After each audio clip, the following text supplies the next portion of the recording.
今日はですねウルトラミラクルジャグラーで味覚出してタバコ吸いに行こうかなと思います。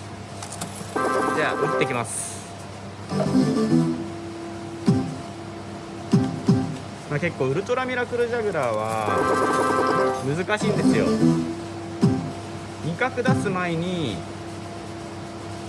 プレミアとか出ちゃう変則的な当たり方をしてしまう可能性があるんで強敵っすね。